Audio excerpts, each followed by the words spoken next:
parte. Bom dia, boa tarde, boa noite, mundo. Sejam todos muito bem-vindos à Casa do Caminho, na cidade de Biel, na Suíça. Aqui estamos com a nossa querida irmã Juliana, que sempre está nos apoiar. E, Ju, sétima parte. Nossa, Ju, quando eu tava pensando hoje, dois, quase 3 meses já? Como passa rápido? Passa rápido, né, Zélia? Muita coisa para estudar, né? Muito conteúdo para a gente refletir, né? E a gente vai conversando, vai internalizando melhor, né? Ó, Pelo Ju, depois, eu vou te dizer uma coisa, depois que começamos a estudar espiritualismo, psicologia e a espiritualista. espiritualismo racional, melhorou muito o meu ponto de vista, sabe? A minha forma de encarar algumas coisas dentro do próprio espiritismo. É mais fácil. Não é fácil, né? Não. Não vou te dizer que é fácil, não. Deus me livre. Só Jesus na causa. Ué, por exemplo, às vezes eu estava aqui com os irmãos aí desencarnar, com os protetores espiritual da casa, meu irmão, a coisa é feia. Eu converso com eles, né? Eles já sabem como eu sou mesmo. Aí eu, menina, o que é isso, pelo amor de Deus? Porque tem que ser psicóloga, Ju. Por isso que você é fácil para ti.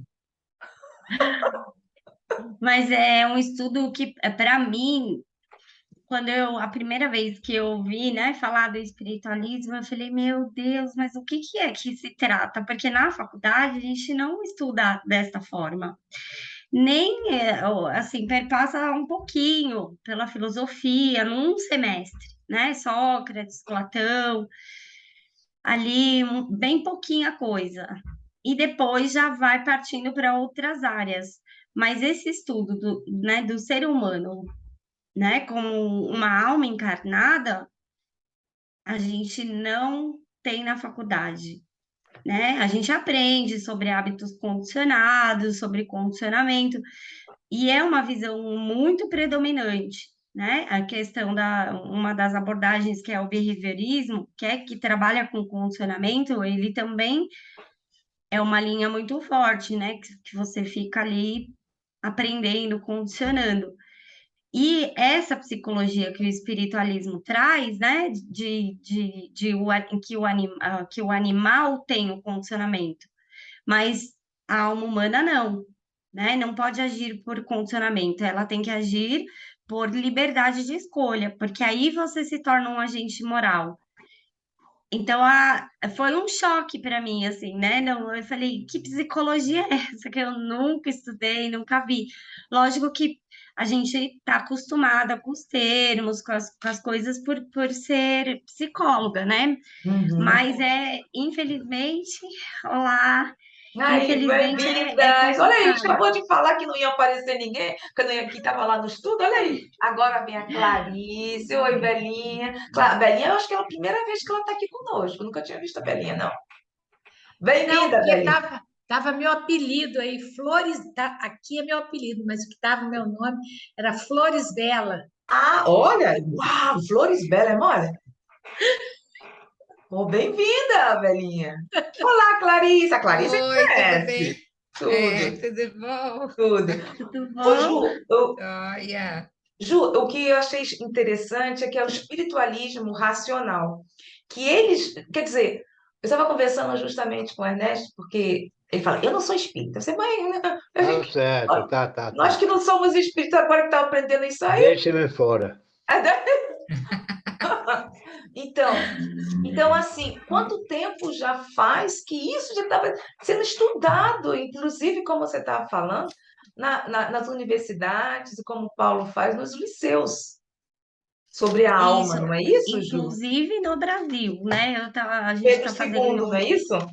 isso, mas aí a gente estava fazendo, está, né, fazendo um estudo de quinta noite sobre o espiritualismo.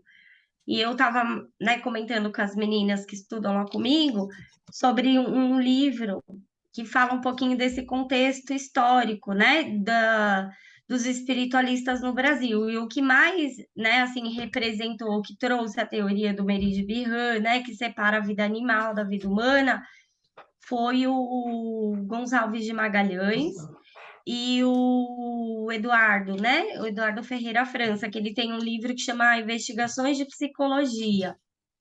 E é até muito bonito, né? Ele traz um depoimento pessoal, né? Durante o livro dele, ele fala assim: materialista que era, encontrei em minha alma um vazio. E aí eu comecei a procurar respostas, porque é impossível, né, que com toda a harmonia que existe no universo, não exista uma inteligência superior à do homem que governe tudo isso, né? E essa inteligência só pode ser Deus. E Uhum. aí ele traz, né, toda a teoria psicológica da alma, da questão da importância da vontade, da liberdade. Então isso veio, mas Porto Alegre depois, também, né? né, Ju? Porque eu acho que eu estou aqui na quinta carta, na quarta ou na quinta carta lá da Revolução Espírita, que ele vai e manda para o Brasil. Então, assim, é Isso, uma coisa impressionante, como é atual. sim. Eu fico assim, horrorizada, porque você pega coisas assim, gente, sinceramente, de 1600, 1700, como É. está atual? Eu fico assim, uau, esses É espíritos aí. porque esse estudo, né, quando você entende as questões Vou até pegar. fisiológicas, ou você olha as leis que fundamentam, né, a moral social aqui, elas são materialistas, a gente age por condicionamento, né? Porque a moral está externa a mim, então ele fala assim, não faça aquilo que a lei determina, porque senão você vai ser punido. Então, não é fruto de uma livre escolha, refletido, escolhido, que é a proposta, né, moral dos espiritualistas, assim como a do espiritismo, que se fundamenta, né, nos ensinamentos do Cristo. Não faça o outro que não gostaria que te fizesse, todo aquele estudo que a gente foi vendo nos estudos anteriores, quando ele vai tratar, né, Uhum. das virtudes, dos vícios. Então, qual seria o pior dos vícios? É você pagar o bem com o mal. Né? Uma pessoa te faz o bem e você vai lá e retribui com o mal para ela. Isso seria, né, o pior dos vícios.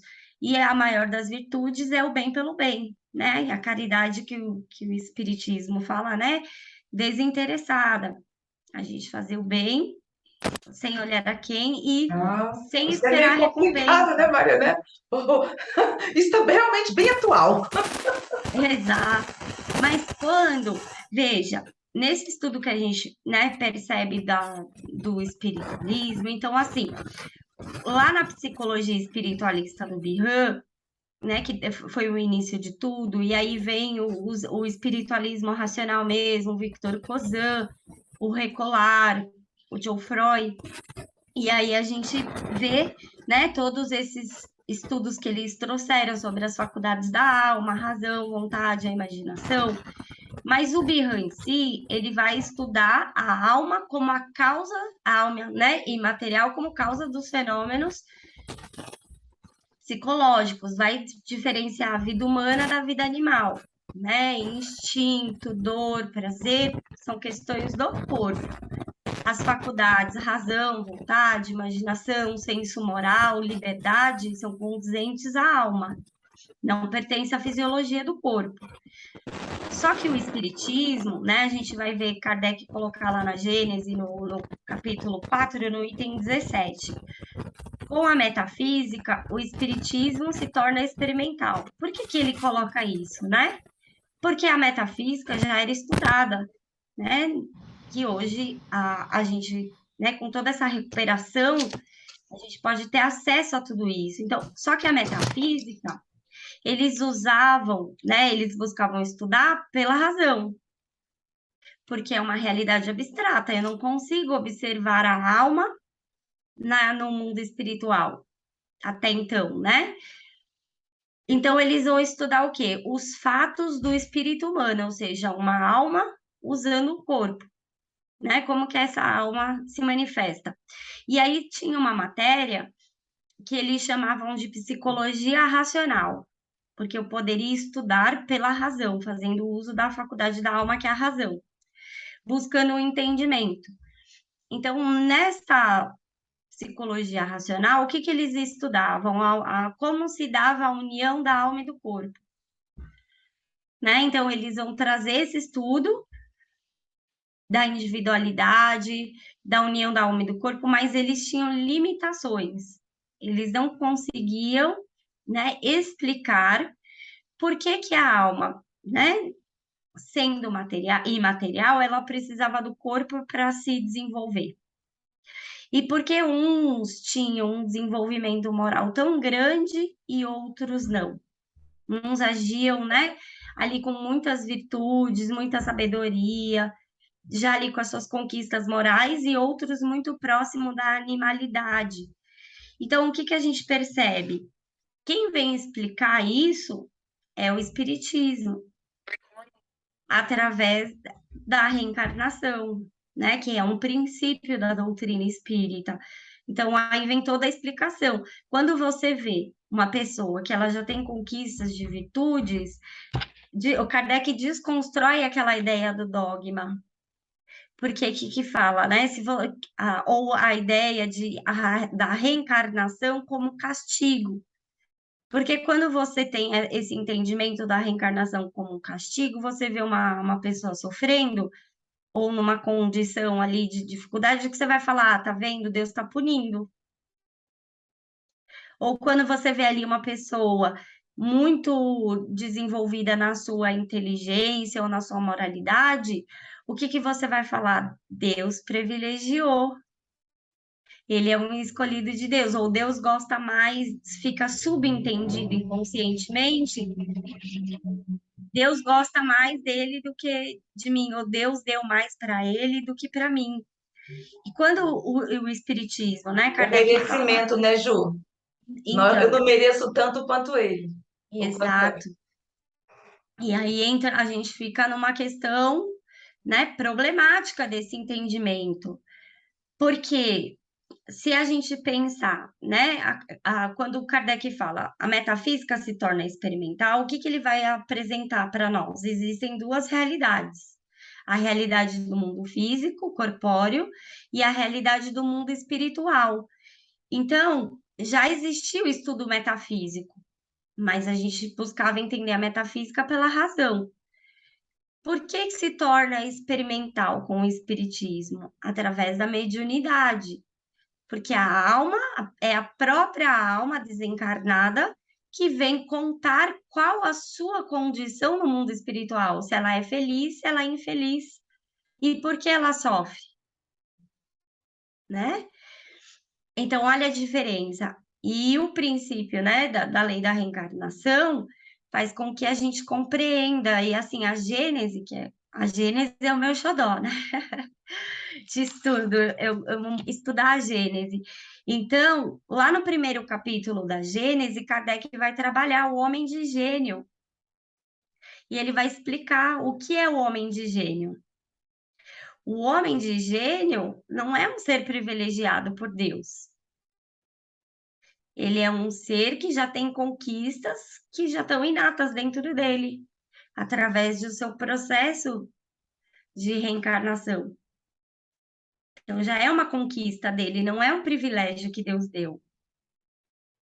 Porque Deus cria todos os seres iguais, partindo do mesmo princípio. Ju, já que nós estamos falando sobre penas, recompensas, houve um estudo na quarta. Fechou seu microfone, Zélia. Obrigada, desculpa. Houve um estudo na quarta que foi muito interessante, que a pessoa falou que o Kardec sim falava sobre. Se você puder me lembrar especificamente, me lembra, tá, Leide? Sobre castigos que há sim no Pentateuco. E que se acredita, assim, porque falando. Então vamos voltar para os documentos. Documentos, e eu não sabia que havia outros documentos no Brasil, até particular. Então houve, eu esqueci a Daí no Ribeiro, sei lá, só vendo. É, e, e eles estão falando, eles falam, no caso, ele, que sim, que há castigo. Kardec sim acreditava no castigo. E foi uma confusão, justamente porque nós estamos estudando isso que você está esclarecendo, que não é bem por aí.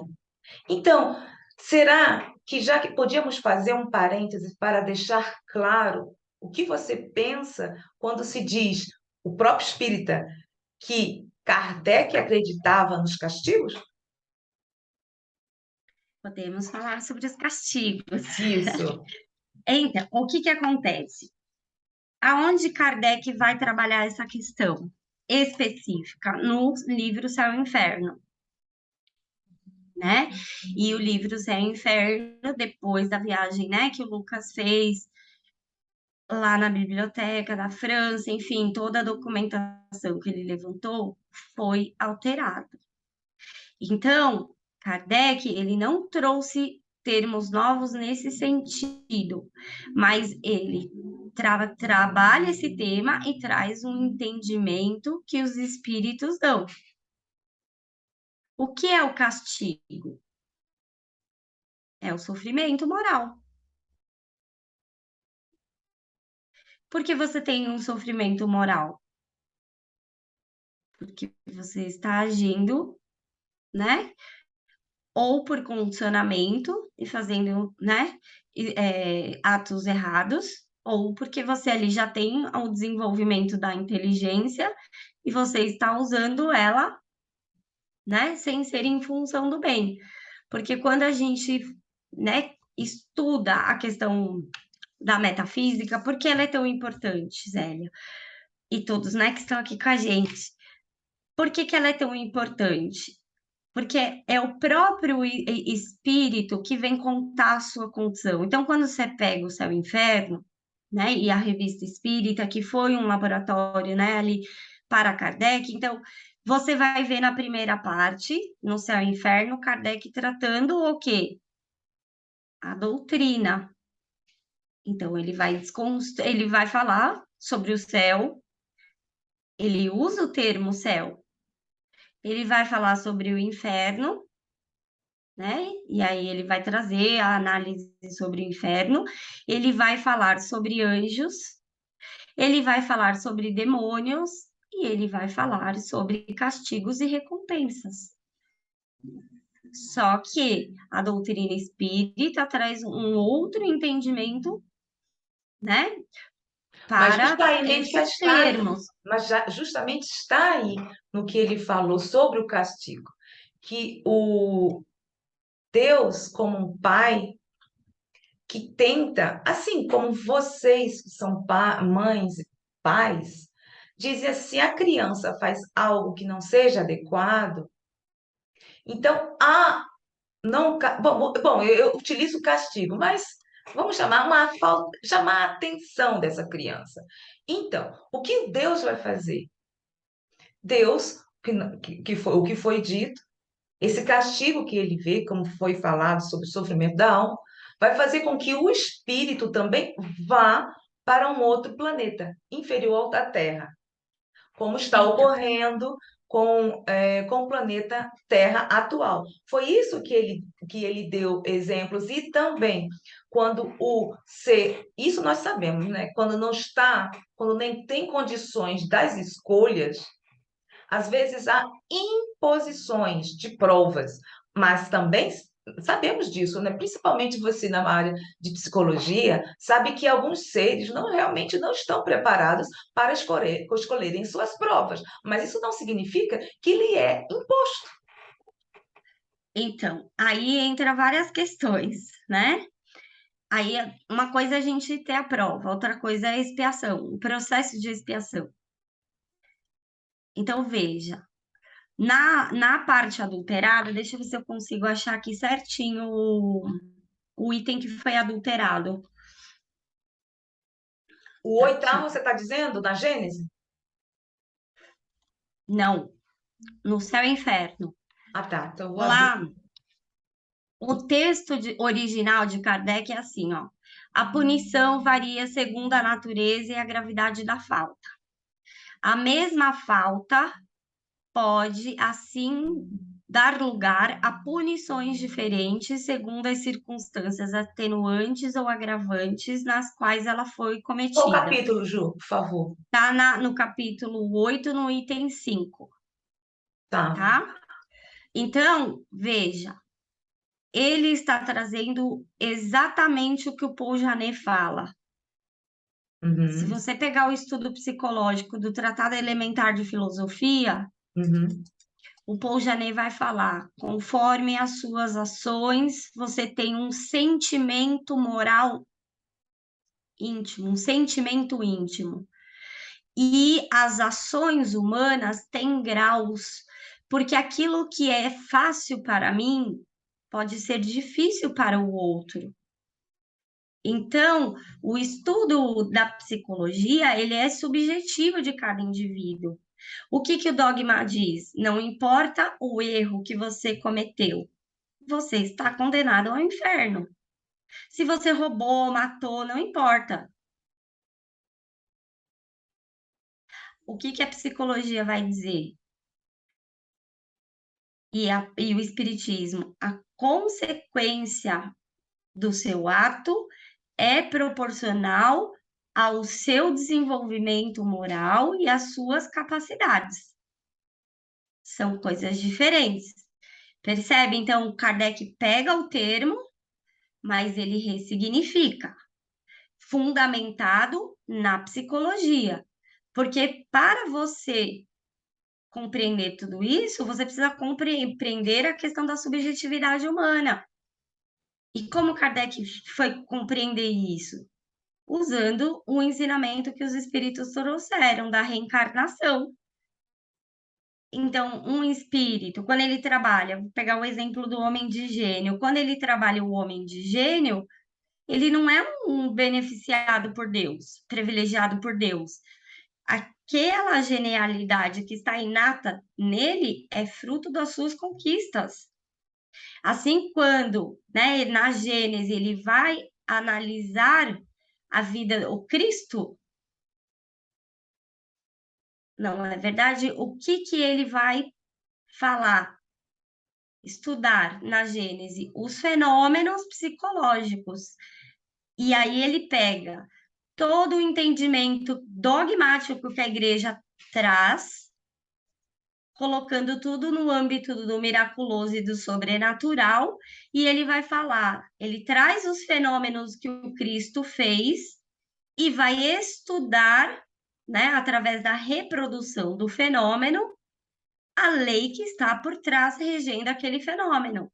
E aí ele vai fazer todo um estudo sobre os fluidos, no capítulo 14, sobre a dupla vista, transfiguração, os agêneres.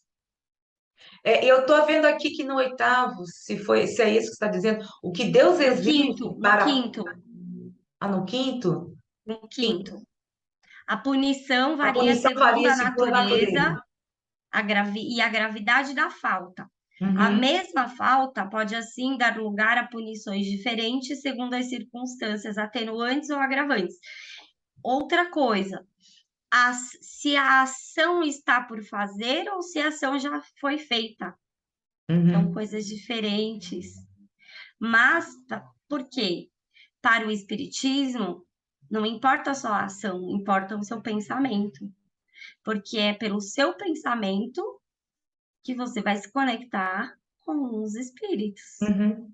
Uhum. Uhum. Se, né, o que que eu estou pensando?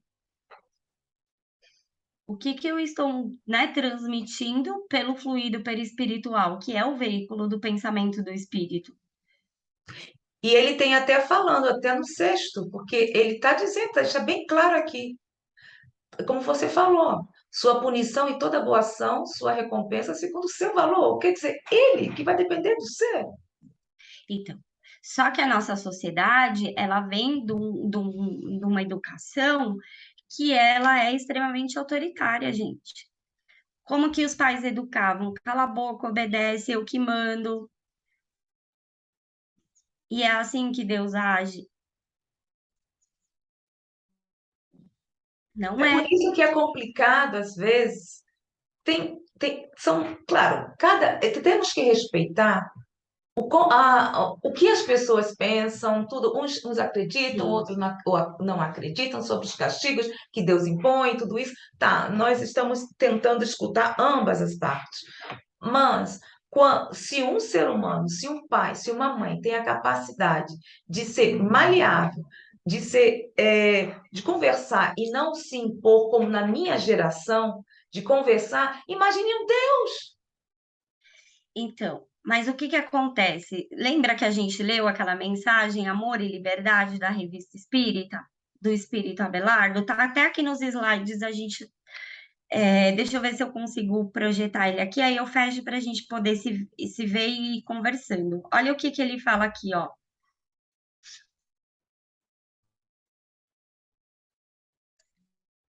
Deus é amor e liberdade. É pelo amor e pela liberdade que o espírito se aproxima dele. Pelo amor, desenvolve em cada existência novas relações que o aproximam da unidade. O que é a unidade? Deus. O que Kardec fala, salvo engano, é na página 78 do Céu e Inferno? A felicidade não é pessoal, ela é coletiva. Nós, né, participamos de individualidades coletivas. E quando chegamos no grau de espírito puro, participamos da unidade coletiva. É onde meu pensamento é um com Deus, assim como Jesus disse: eu e o Pai somos um. Porque Ele é o espelho de Deus, né? Ele reflete nas suas ações, no seu pensamento e no seu sentimento o amor divino, né? Então, conforme a Então, o gente que você está vai. dizendo para poder entendermos, porque até a Leite está aí, não sei se ela pode falar, sobre essa confusão da unidade e da unidade coletiva. A unidade coletiva seria. Individualidade. Hã? Individualidade coletiva em unidade coletiva. É isso, unidade. Então, a unidade coletiva seria justamente onde nós chegamos ao topo, onde temos Isso. condições de entender o que vem a ser Deus. É o meu Espírito puro. vocabulário, viu, Juliana? Porque, como uma criança, a gente está falando, dando exemplo de uma criança. No momento, o pai, ou a mãe, ou a avózinha é o herói. Então, há uma sintonia dessa criança com esse vozinho, com a vozinha, quem quer que seja. Os espíritos que têm esse entendimento, a unidade coletiva, é que já tem uma noção do que vem a ser, vamos dizer, esse amor, ou esse ser. Seria mais ou menos Então, a unidade coletiva são os espíritos puros, que já compreendem o pensamento de Deus. isso. As individualidades coletivas são grupos que a gente tem. Vamos pegar um exemplo. Nós, aqui no planeta Terra, somos uma individualidade coletiva. Então, é isso que eu estou querendo entender. Justamente nós aqui somos uma unidade coletiva porque temos um objetivo. Exato. E nós aqui, vamos pegar um grupo menor. Nós aqui, né, no nosso estudo, estamos estabelecendo vínculos de afeto, de amizade, de respeito com um objetivo, né? Estudar a doutrina, um ajudar o outro na sua limitação, na compreensão, porque, né, na parte que eu tenho mais dificuldade, o outro me ajuda. E quando a gente se coloca, né, nessa condição do agir no bem, sem esperar recompensa, a gente está trabalhando as relações. E aí entra a questão do servir, do aprender e do receber a inspiração na espiritualidade. Então, antes da gente iniciar o estudo, a gente não sempre pede, eu não preciso verbalizar. Eu pensei, eu senti, né? No caso, a gente muitas vezes faz a prece. Mas eu estando com o meu pensamento voltado, né, no bem, junto com os meus sentimentos, eu recebo a ajuda de um espírito que pode ali no momento da minha fala, né, no momento do estudo, perceber a nossa dificuldade e me inspirar. Todos nós, né, temos esta ligação, que é o que os próprios espíritos falam aqui, ó. Ó. Amai-vos uns aos outros, eis toda a lei. divina pela qual Deus governa os mundos. O amor é a lei de atração para os seres vivos e organizados. E a atração é a lei de amor para a matéria orgânica.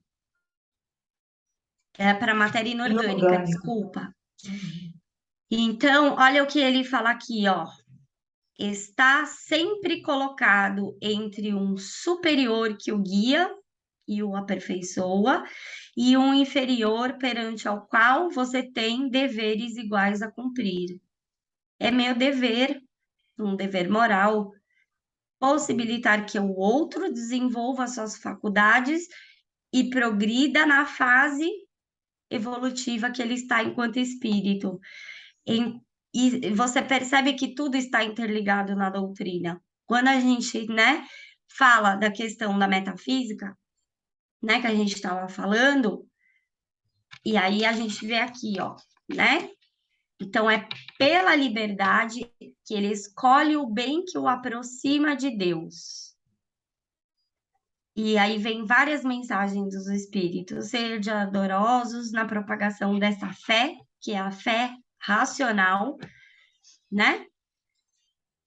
Não jamais vos leve a atentar contra a liberdade alheia. Olha que profundo, gente. Evitar por meio de uma insistência muito grande, junto à incredulidade orgulhosa e temível, de exasperar uma existência meio vencida e prestes a render-se. O reino da violência e da opressão acabou. O da razão, da liberdade e do amor fraterno está começando. Não é mais pelo medo e pela força que os poderosos da terra adquirirão doravante o direito de dirigir os interesses morais, espirituais e físicos dos povos, mas pelo amor e pela liberdade. Então, é pelo amor que Deus nos aproxima, né? E conforme eu vou desenvolvendo as relações, porque somos seres sociais, eu vou ampliando isso. Eu vou me conectando com outros espíritos. Eu vou passando de fase. Eu vou aprendendo a dominar a matéria. Ou seja, dominar a matéria, o que significa? Agir livremente significa que não existe nada interno a mim. O que é interno a mim? Os meus instintos, as minhas paixões, né? As minhas emoções Vai que me equilibrando os orgulhos, dominam. né, Juliana? Aí já é a imperfeição, né? O meu orgulho, a minha vaidade. E fora de mim, não precisa ter nada fora de mim que me diga o que eu posso ou não fazer. Então, veja, quando você trouxe o exemplo da criança, eu posso impor a minha autoridade à criança? Posso pegar meu filho e falar, você não vai fazer porque eu estou mandando. Eu posso? Pode, Posso como mãe.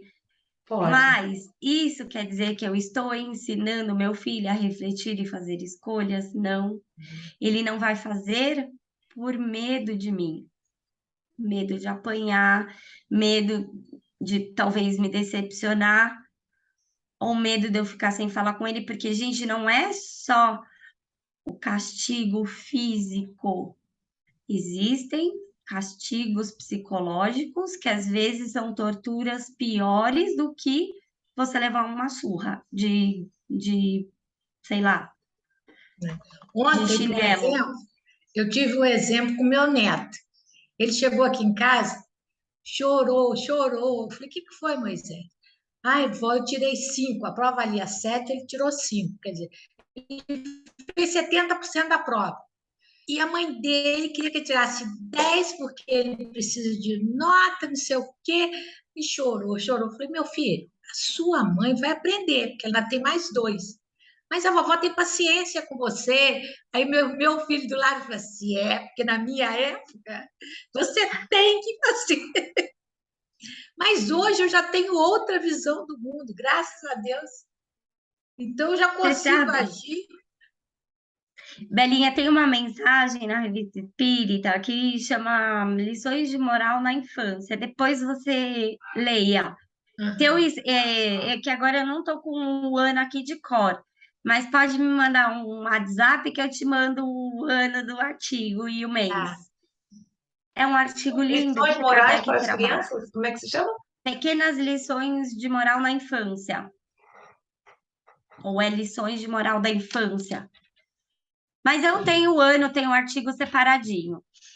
Só para a gente, né, trabalhar essa questão, que eu acho muito importante. Kardec, ao mesmo tempo que ele trabalha ali, a forma dos pais lidarem com aquela criança, né, de passar uma lição moral para aquela criança, ao mesmo tempo ele fala algo muito importante. Eu espero que chegue um dia que as mães possam ter a instrução de como melhor educar os seus filhos.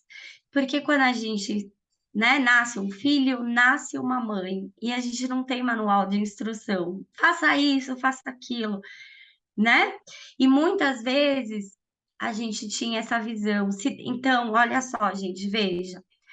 Se Deus pune, se Deus castiga, e esta é a forma que Deus tem de educar os seus filhos. A única forma que eu tenho de educar o meu filho é punindo. Por isso, Kardec ressignifica a punição é um sentimento íntimo do espírito, porque ele está agindo fora da lei. Entendeu? Por sua livre escolha, porque é só pela liberdade que ele vai entender que ele está agindo errado, que não tem ninguém punindo ele. E aí, no Céu e Inferno, tem uma explicação do São Luís, deixa eu ver se eu acho aqui. Porque, veja, aquilo que a gente estava falando, Zélia, no Céu e Inferno, ele vai trabalhar doutrina. Aí ele vai fazer como se fosse um resumo dos princípios no capítulo 8. E no final ele vai trazer os exemplos. O que seriam os exemplos? São os fatos, porque você vai observar ali o depoimento do espírito. E aí, muitas das vezes, junto com o depoimento desse espírito, tem a mensagem de um espírito, ou de São Luís, ou de algum outro espírito que está falando, né? Olha só. Quando a gente vai falar, né, das trevas. O espírito ele vai para a treva. O que é a treva, segundo o Espiritismo? Tá lá no Céu e Inferno, na página 320 e 321. As trevas da alma são uma alegoria, como diz, a gente pode pensar, né? É como se fosse uma noite escura que você não vê nada. Mas quem está nessa... Aí ele fala assim, ó.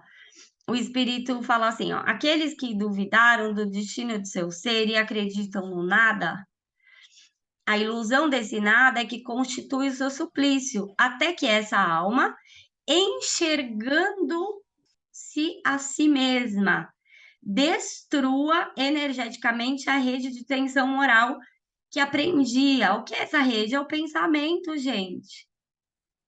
Porque eu sou aquilo que eu penso e eu estou onde meu pensamento está. Se eu acredito que eu estou numa escuridão, que eu tô, que ninguém me ama, que o mundo é um lugar ruim, que Deus castiga, que as pessoas são falsas, que as pessoas são perigosas,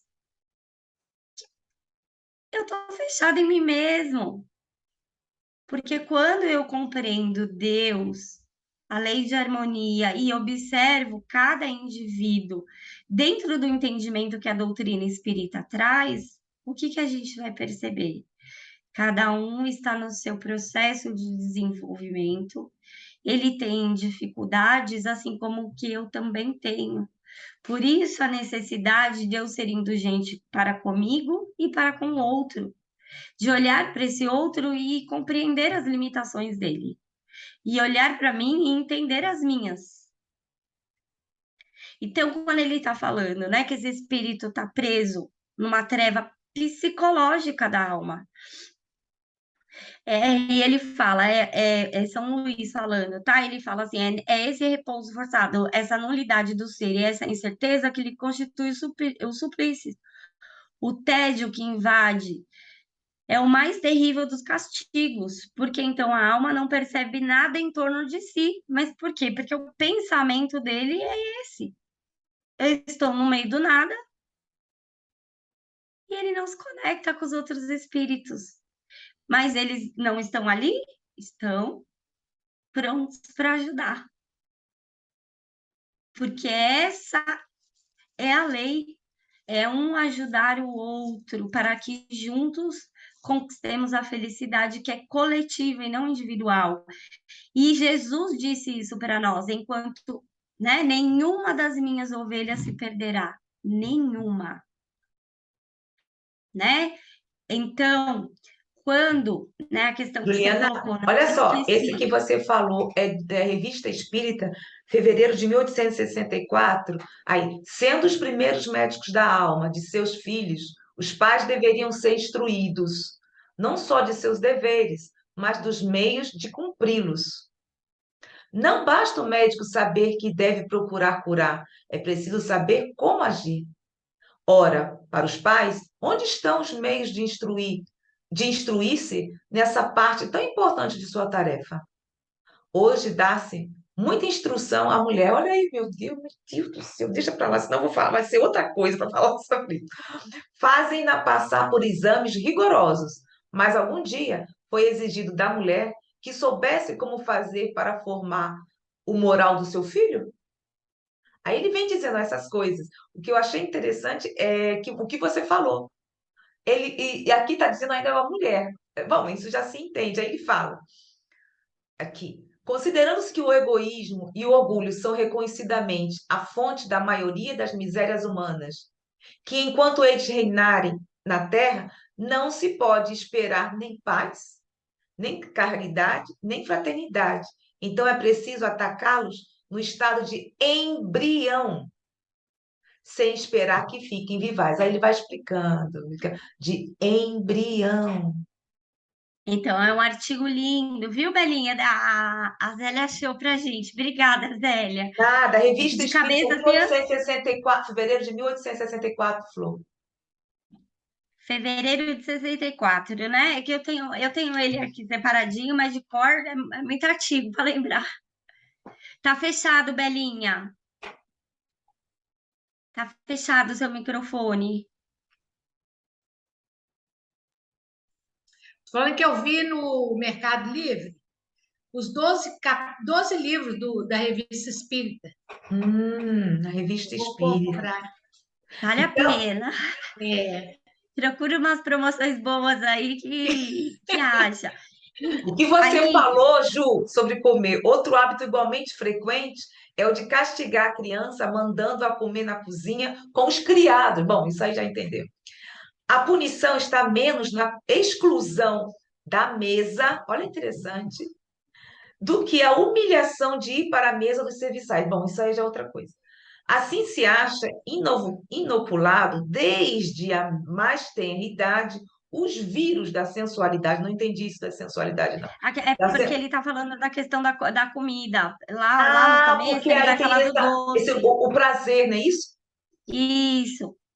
Aí vem vírus da sensualidade, do egoísmo, do orgulho, do desprezo aos inferiores, das paixões aí, das paixões, numa palavra que, com razão, são consideradas como as chagas da humanidade. É bonito. Então, mas você percebe que a importância da reencarnação, porque a pessoa que, vamos supor, está numa condição de pegar um exemplo, a minha diarista. Ela está nessa condição, mas em outra vida ela pode estar em outra. E não, né? A gente não deve avaliar o outro pela sua profissão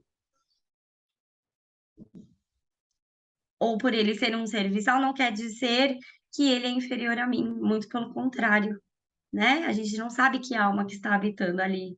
E se ela está transparecendo todas as suas qualidades, as suas Gente, eu virtudes. posso só dizer nesse caso, a minha mãe é uma pessoa semi-analfabeta.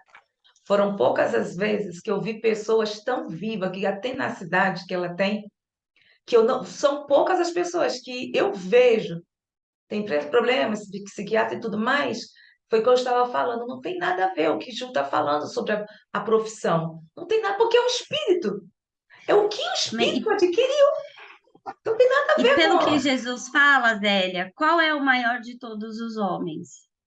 Aquele que mais serve, né? Aquele que mais serve, aquele que se coloca na condição de ser útil para o outro, seja qual for as circunstâncias, até mesmo um sorriso, né? Porque quando a gente vê ali o sorriso de uma criança tão espontâneo, aquilo transforma o nosso dia. A gente sai na hora daquela, né? Se a gente tá triste, a gente olha e aquele sorriso transparece até mesmo esperança, amor, né? Leveza, pureza, né? Então, veja, a gente tem que pensar e refletir, que nem o exemplo que a Belinha trouxe. Essa cobrança, você tem que tirar 10, você tem que ser o melhor. Isso faz parte de um entendimento que a gente tem de competição. E no mundo espiritual não funciona assim, é cooperação. Então, dentro, né, eu vou pegar o exemplo da escola aqui, do meu filho. Quando alguém tem dificuldade com uma lição, o que que a professora pede? Senta lá com o fulano que ele é bom de matemática, ele vai te ajudar. O outro que é bom de português, olha, senta ali que ele vai te ajudar. Porque você vai ajudar aquela criança a ela desenvolver essa habilidade. E não punir. Você não terminou a lição, então você está de castigo. Você não conseguiu fazer, então você está de castigo. Isso só traz baixa autoestima para essa criança, porque ela vai falar para ela mesma: eu não consigo, eu não posso, eu não sei. E Mas, quando você dá, Juliana, diga, claro. nesse sentido, você vê o comportamento da Miriam, que ela se sente tão insegura, tão, eu acho que eu não sei, será que eu consigo? E eu própria passei por essa situação, sobretudo no curso de admissão, que tinha o curso de admissão entre o primário e o ginásio. Cara, eu tinha vergonha de não saber tanto quanto as minhas amigas, entendeu? E assim, era assim notória essa questão do castigo, da indiferença do professor quando o aluno sabia menos. Eu vivi Sim, isso sim, é. E a sim, questão da isso é Eu real. admissão, também, viu, Clarice? Eu também. E não é fácil, não. Você é a questão da menosprezada. admissão, no quinto ano, não tinha, não era continuidade do ensino fundamental. Então, você tinha que fazer uma prova. Se É, você não soubesse todo aquele conteúdo de quarto, primeiro, terceiro, quarto ano, você não Hum. ia para o primeiro ano ginasial. é verdade, era assim mesmo. É no vestibular. É muito difícil. E hoje a questão da diversidade, a gente vai olhando e vendo que o bonito no outro é o que é diverso de mim, é o que é diferente do que eu sou. E quando, né, por exemplo, vou pegar a minha área, eu como psicóloga, eu não tenho que me comparar a nenhum outro psicólogo, porque cada um tem o seu jeito de trabalhar, o seu jeito de acolher o seu, né, o seu cliente, tem a sua abordagem, e a gente não tem que competir, a gente tem que somar, cooperar, né? Ter grupos de psicólogos, supervisores, olha, eu tenho um caso assim, olha, eu também tenho um caso parecido, o que ajudou foi isso, eu trabalhei com tal técnica, isso é bom, porque é assim que a espiritualidade funciona. Então, veja, a importância da metafísica. Quando o espiritismo fala, né, a metafísica se torna experimental, você vai ter um entendimento de duas realidades. O mundo físico, que é aqui que a gente vive, e o mundo espiritual, certo? Como que a gente vai percebendo o mundo espiritual? A partir, né, do desenvolvimento do nosso sentido espiritual. Porque a gente vai se desmaterializando e vai ampliando a nossa percepção e a nossa interação no mundo espiritual. Conforme, né, eu desencarno, passo mais tempo lá na espiritualidade e venho para cá, porque como que Kardec chama a Terra, vocês sabem? Ou como chama a reencarnação? Aqui é uma escola de aplicação, tá lá na Gênese. Aqui é uma escola que você aplica o seu conhecimento. Conhecimento da onde? Da verdadeira lei, da sua verdadeira casa, que é a espiritualidade, não é aqui. Então você vai, aprende, passa em revista o que você fez, o que você acertou, o que errou, e escolhe uma prova para se colocar ali a prova se você adquiriu ou não a virtude nasquelas vicissitudes, gente. Quando é uma expiação? A expiação é um processo voluntário do espírito. Para que ocorra a expiação, é preciso que haja primeiro o arrependimento. Se o espírito não se arrependeu, ele ainda está preso nas trevas psicológicas da alma. Ele está inerte na espiritualidade, porque o ser que vivencia, né, uma patologia do egoísmo e do orgulho, ele acha que ele tem que ser servido, que ele é melhor que o outro, que ele sabe mais que o outro. Então, ele não interage com ninguém na espiritualidade. Isso é a treva da alma. Né? E no caso de um espírito que já tem a inteligência e ali o senso moral para compreender isso, e ele escolhe continuar agindo assim, qual é o castigo dele? Não é a treva, é a luz. Tá lá no céu e inferno. Ele vê a luz. E ele sabe que ele poderia ter aquela luz, mas ele não consegue por causa dele mesmo. Então, não é castigo, é consequência, gente. Quando para o sofrimento? Quando ele muda. A mudança de mentalidade que Jesus fala, a mudança de entendimento. Quando se arrepende, não é isso? Que é o arrependimento, a mudança de mentalidade. O erro, eu estou errando e eu preciso fazer diferente. Mas aí Mas, o que é questionável é justamente que os espíritos ou os protetores espirituais terão que escolher por ele. Ele não tem a capacidade ainda de escolher sua prova. Então, a prova pode acontecer isso. Quando você é simples e ignorante, você tem consciência de si? Não, porque Kardec mesmo fala na Revista Espírita. Para o espírito desenvolver consciência de si mesmo, não é na primeira ou na segunda vida, senão na centésima ou milésima encarnação que o espírito adquire consciência de si. Neste processo ocorre a providência divina. Você vai vivenciar uma vida que seja para o seu melhor. Não é para você sofrer, é para o seu melhor, é para o seu desenvolvimento. Então, é o que ele explica na Gênesis, no capítulo 3, né? Ali nas primeiras fases, o animal, o homem pouco se diferencia do animal, porque ele vive para suprir as suas necessidades fisiológicas, materiais. E aí ele começa a buscar as questões materiais, o melhor alimento, o melhor abrigo, uma roupa, e ele vai usando a sua inteligência para isso. Não despertou nele o senso moral.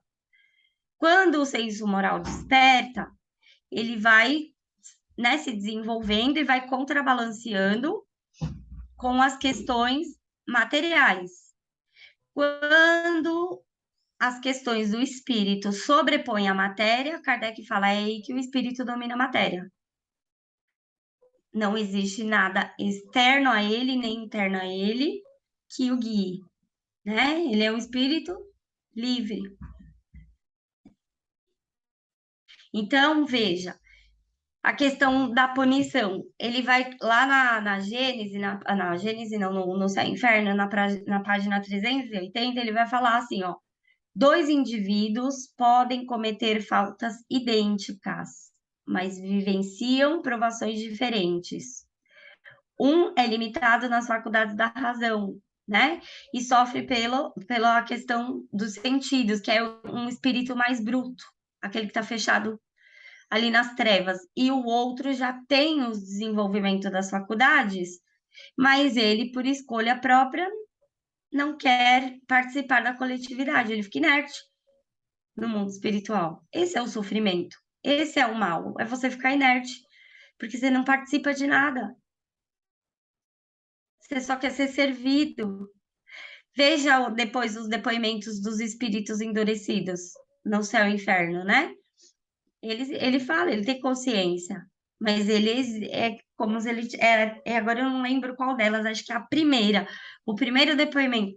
Ela é extremamente, né, orgulhosa, mas você vê ali que isso traz sofrimento para ela. Quando ela vai parar de sofrer? Quando ela mudar e passar pelo processo de arrependimento, a escolha da expiação, que seria a prova para você superar a imperfeição, e a reparação, que é um retorno sério e efetivo ao bem, né? Agora, Ô, quando a gente Juliana, pega, diga, Clara. não, vai, completa seu Não, pode pensamento. falar, pode falar. Não, porque, não, assim, a dor moral, é que eu já queria ter perguntado ali atrás. A dor moral não é só do espírito, também é do homem, não é? O sentimento íntimo, quando Sim. você faz algo errado, você não tem aquela sensação, não foi legal o que eu fiz. Então, aí você, Diga. acho que está cortando. Aí Não, você tô se te ouvindo. arrepende, sente a dor moral e tem que arcar também com as consequências, não é? E Então, às vezes é por uma vida inteira essa consequência. porque assim, ó, Deus não vai exigir de você além da sua capacidade. Então, o que que o Paul Janet fala? Que eu acho muito bonita essa frase. Não devemos pedir para o homem que ele que devemos pedir para o homem que ele age de acordo com a sua consciência, porque é na consciência nossa que estão as leis divinas, né? Kardec também fala isso. Né, os espíritos, onde está a lei de Deus? Na consciência. Só que, ao mesmo tempo, Kardec fala assim: todos conseguem compreender a lei divina? As leis? Não.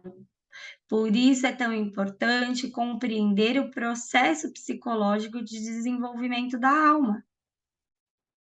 Quando eu olho para o outro, né? Por isso que Jesus fala a questão do julgamento. Quando eu olho para o outro e falo e vejo o ato dele errado, porque eu também não tenho como saber se aquilo é um vício, uma imperfeição, né? Ou se foi um ato ali que aquele espírito cometeu pontualmente.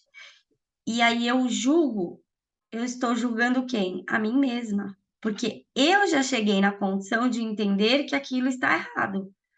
Eu não tenho como saber se aquele espírito tem essa capacidade, porque isso é subjetivo, né?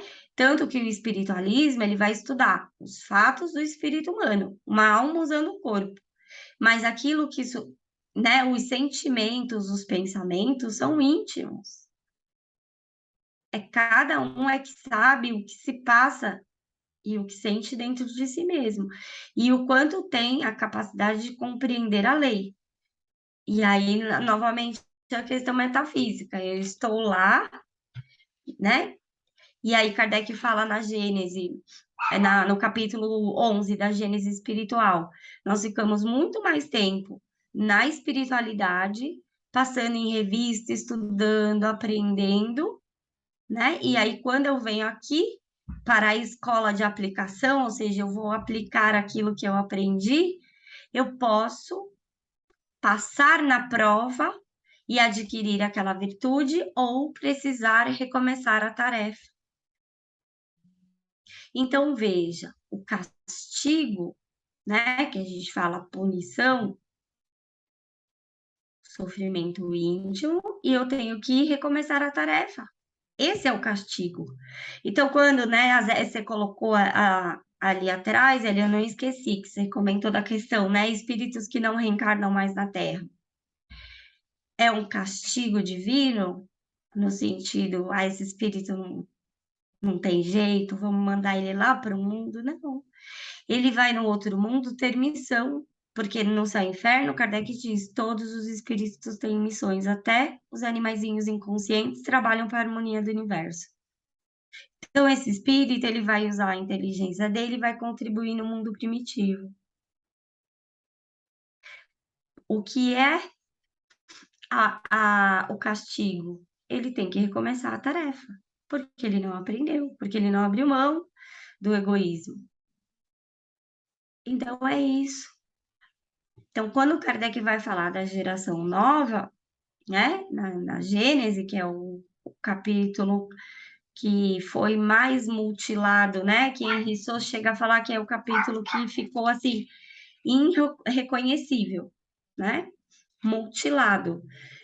Kardec vai dizer sobre os espíritos refratários, e ele fala até mesmo esses, quando retornam à espiritualidade, compreendem melhor as suas escolhas, eles tratam de buscar se melhorar-se e Deus dá a oportunidade para eles novamente. Porque quando a gente está aqui na matéria, Kardec vai falar das questões que a gente tem influências do nosso meio, da nossa cultura, do lugar onde a gente vive, da nossa família, dos nossos amigos.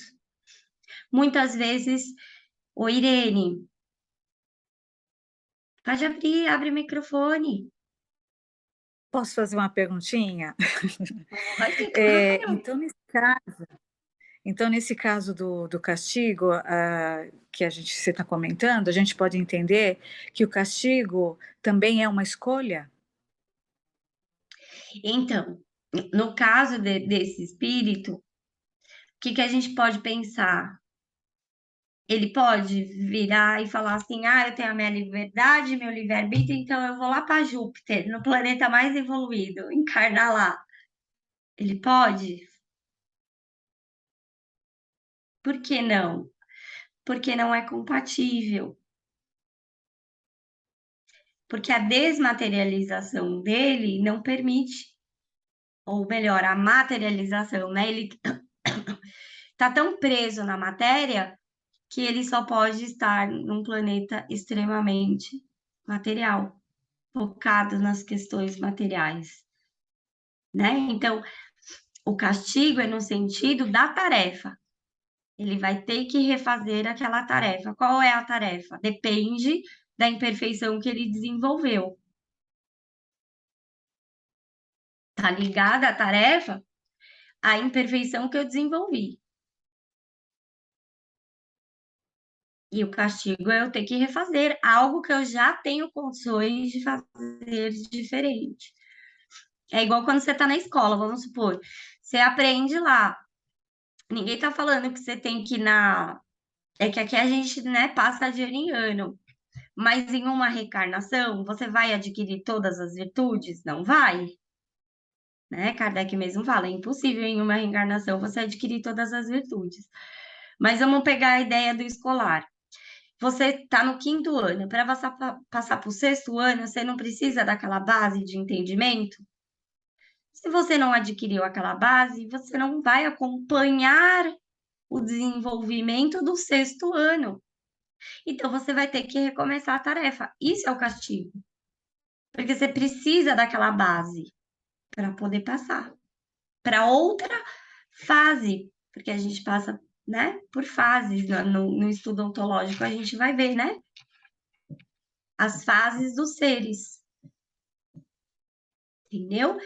Então, na Gênese, Kardec coloca, né, os espíritos que estão vindo na Terra, eles não são espíritos, né, bons, só agindo no bem, mas eles já têm uma inclinação ao bem, né? Eles já trazem ali as ideias inatas da compreensão da lei divina, e cada um, dentro da sua fase evolutiva, vai refletir esse entendimento aqui no mundo. Olhando para as questões, né? Quando ele fala, não são as instituições que vão constituir o mundo novo. É a mudança individual de cada um. Porque você vai olhar e vai falar assim, para mim não faz sentido agir dessa forma. E as crianças estão falando isso hoje, elas questionam, mas que sentido faz eu ter que estudar isso? Ou eu ter que aprender isso? Para que eu vou usar isso?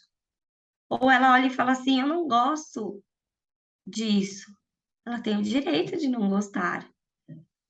E tem o direito de expressar. E aí, como você vai lidar? Você vai explicar a importância. Talvez hoje você não consiga compreender para que isso vai ser útil, mas é importante você se instruir, você conhecer. E aí você, né, lá na frente você vai fazer as suas escolhas.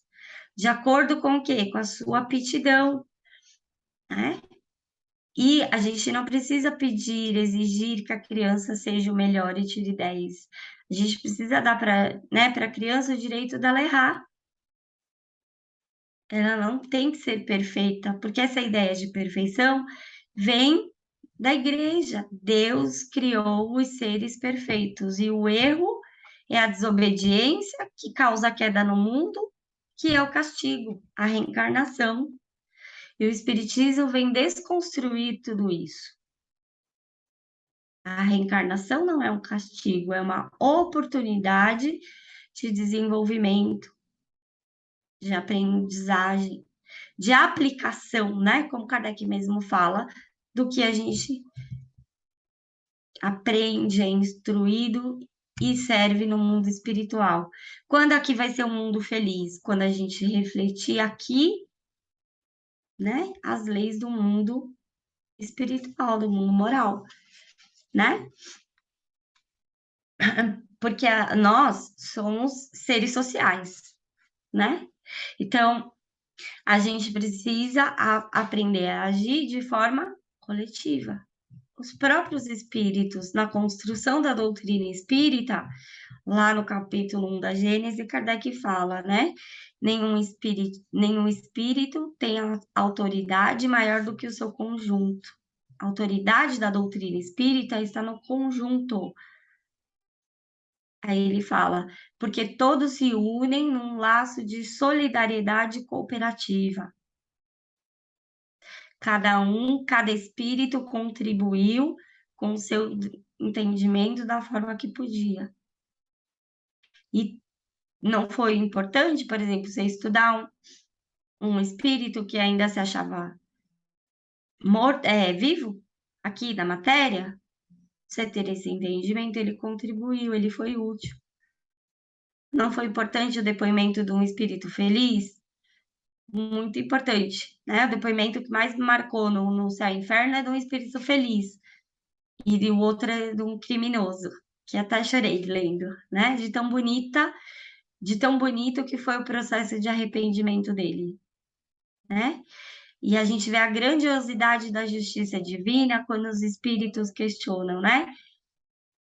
Ele vai ter uma oportunidade, né? Porque ele pedia para Deus uma nova reencarnação, porque ele queria ensinar para as crianças, né, as leis divinas e o amor divino, porque ele fala, se eu tivesse tido esse entendimento, esse estudo quando eu era pequeno, a educação moral na infância, talvez eu não cometeria os erros que eu cometi. E aí os espíritos falam, ele ainda não sabe, né, mas ele vai reencarnar juntos de espíritos de criminosos para ajudá-los a superar essa vida no crime. E aí ele fala, os espíritos falam assim, sabe por que o esquecimento do passado é tão importante? Porque esse espírito, ele já se arrependeu, ele já mudou a mentalidade, ele já está buscando agir no bem. E se não houvesse o esquecimento do passado, esse espírito sempre estaria marcado como criminoso e não teria oportunidade. A sociedade não daria oportunidade para ele, mas Deus dá, né? Então, essa é a justiça e o amor de Deus que se estendem para todos nós, né? Porque somos todos filhos do mesmo Pai. E essa conquista da felicidade é coletiva para todos nós, né? Agora, veja, Zélia, lá no item modificado da edição, né, que foi modificada, esse item que a gente leu, quando ele fala, olha a inversão. Então, no item 5 do Céu e Inferno, do capítulo 8, Kardec fala: a punição varia segundo a natureza e a gravidade da falta. A mesma falta pode, assim, dar lugar a punições diferentes, segundo as circunstâncias atenuantes ou agravantes nas quais ela foi cometida. Então, na adulterada, olha o que foi colocado. A expiação varia segundo a natureza e a gravidade da falta, podendo, portanto, a mesma falta determinar expiações diversas, conforme as circunstâncias atenuantes ou agravantes que foi cometida. Ele troca a palavra punição e coloca expiação. E estou falando de uma adulteração, gente, né? Sem falar o prefácio da obra, que foi todo retirado, e todos os itens que foram modificados, que, né, seria um estudo longo, profundo, né? Que não dá para a gente, né, e, assim, em uma hora, pensar tudo, né? Mas a gente tem que pensar, né, e reconstruir o verdadeiro entendimento da doutrina espírita, a verdadeira proposta dos espíritos, né? Porque é importante, estávamos conversando sobre isso, independente até do tema que nós não estamos falando, porque entre nós já tem confusão, já não tem ainda esse entendimento sobre o castigo. Então, é super importante adquirirmos segurança daquilo que estamos aprendendo, que quando chegarmos, ou como houve nesse estudo de quarta-feira, dentro do próprio Espiritismo, de um pesquisador falava assim, não é possível existir castigo, como você está falando, Kardec está falando, é por isso, isso, isso e isso. E dá os fatos, onde realmente o porquê ele falava e depois modificou. É essencial isso, gente. Porque entre nós está a confusão. Puxa, É um livro, assim, eu vejo, né? O livro, O Céu e o Inferno e a Gênese, eles são muito pouco estudados aqui no movimento espírita brasileiro, né? Que é onde... E eu tô falando especificamente daqui da região que eu, né? Frequentei muitos lugares, passei por muitas casas e pouco se estuda, né? O Céu, o Inferno e a Gênese, que são livros extremamente importantes. Por quê? Outra questão extremamente importante, o duplo princípio do bem e do mal. Aonde Kardec trabalha isso? No Céu, Inferno e na Gênese. Então, ele vai trazer todo o primeiro entendimento psicológico do ser humano, de acordo, né, com a sua fase evolutiva, onde ele vê o mal, né? Então, por exemplo, eu tenho aqui as minhas plantinhas, né, Zélia, que eu estava te falando, você falou que estava vermelha, eu estava mexendo nas minhas plantinhas. Então, hoje, o sol né, que queima demais, antigamente, hoje, com a minha compreensão, eu não vou olhar o sol e falar, nossa, o sol é o mal, tá matando as minhas plantas, né? Mas antigamente era, o que era o mal? Era o sol que queimava a plantação, a chuva que vinha e destruía tudo. Era um entendimento lá de trás, né? E eu tô falando veja, no Céu e Inferno ele vai trabalhar o entendimento focado no dogma, né? Então, o mal não poderia vir de Deus, porque Deus é bom. Então, existe uma força do mal que quer destruir a minha plantação, né? E aí, na Gênese, ele vai trabalhar este entendimento num sentido científico, porque aí ele vai trazer a observação do homem pelos sentidos físicos, né? E o entendimento que o homem foi tendo do universo, do nosso planeta, das leis, conforme o desenvolvimento do homem que construiu as ciências, porque as ciências surgem de acordo com a necessidade dos homens, né? E isso tanto Paul Janet fala lá no espiritualismo, quanto Kardec fala na Gênese, né? Foi a necessidade dos homens que fez nascer as ciências. E aí cada ciência vai estudar a sua área específica. A geologia, que ele trabalha muito na Gênese, vai desconstruir a ideia de que o mundo foi criado, o planeta Terra foi criado em 7 dias. Como? Pelo estudo das camadas geológicas, né? Lá tem um exemplo das camadas de Julia, que cada camada demora, salvo engano, são 68 camadas, cada camada demora 1000 anos para se formar. Então, 68 mil anos, né? Naquele lugar, naquela região. Veja, né? E aí ele vai trazendo o desenvolvimento dos instrumentos de observação do homem, e quanto mais, né, ele desenvolve esses instrumentos, essa capacidade, melhor ele vai compreender aqui tanto, né, o nosso planeta Terra como o próprio universo. E aí na Gênese, né, eu brinco, o capítulo científico é o que mais me fez compreender Deus, a uranografia, porque aí a gente começa a estudar os sóis, os planetas, as nebulosas, aí a gente vê a nossa Via Láctea, né? O nosso sistema solar e o nosso planeta Terra, planetinha ali pequenininho, uma bolinha de gude, né? E aí Galileu fala assim pra gente, faça um exercício, fecha o olho, né? A gente brinca lá, fecha o olho, sai do planeta Terra, vai para Marte, vai para Júpiter. E como que a gente faz isso? Pela imaginação, né? A faculdade da alma, eu consigo imaginar. Se eu olhar para trás, a Terra está menor. E se olhar para o universo, você não andou 1 milímetro do universo. Imagina a compreensão de Deus, né, que organiza tudo isso, que é a inteligência a causa de tudo isso, né? Aí a gente vê a importância de se estudar esses 2 livros, porque lá na Gênesis ele vai trazer esse desenvolvimento psicológico do ser e junto com isso o desenvolvimento da própria ciência na compreensão das leis materiais.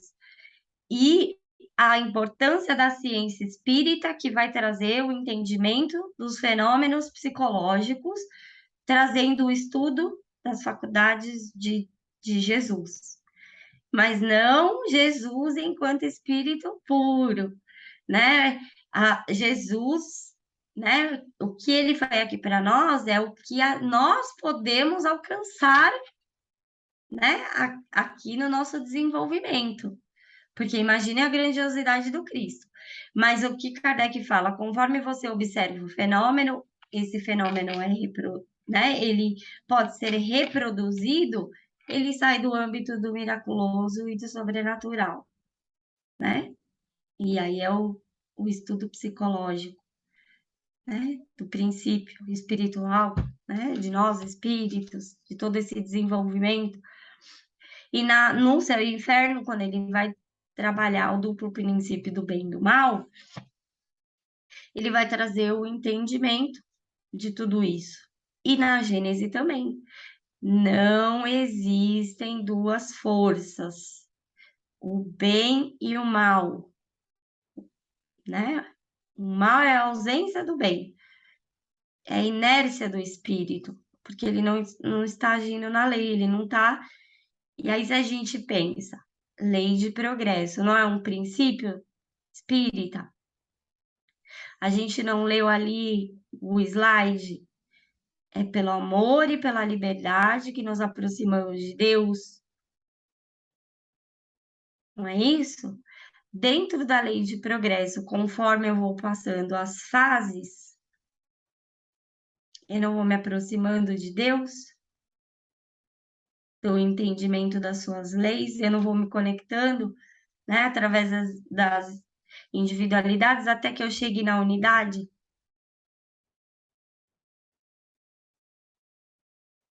E é esse processo, né, de desenvolvimento que o Espiritismo explica tão bem e que a gente precisa usar, né, de base o espiritualismo racional para a gente compreender de que psicologia. Porque a psicologia de hoje não trabalha a alma como um ser espiritual.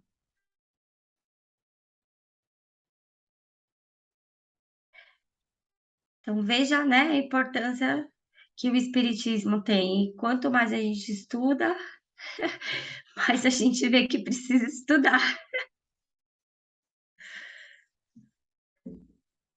Olha, Zélia, quando eu estudo esse capítulo da Gênesis e da orografia, eu falo, gente, como eu preciso estudar mais.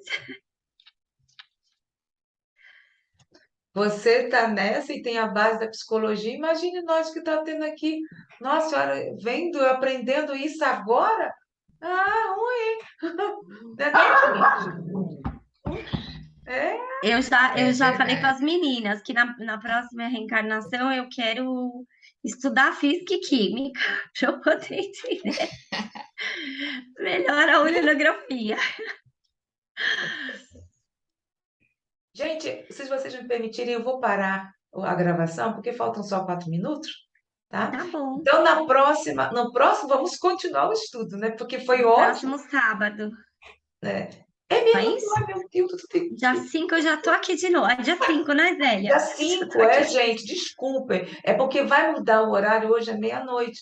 E eu ficou na minha cabeça essa coisa, pronto, aí fiz uma confusão que o angu, a baiana mesmo, a Lazélia, né?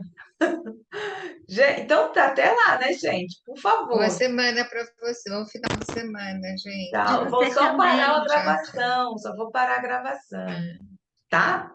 Até lá, gente. Tchau, Ju. Tchau, tchau. Obrigada.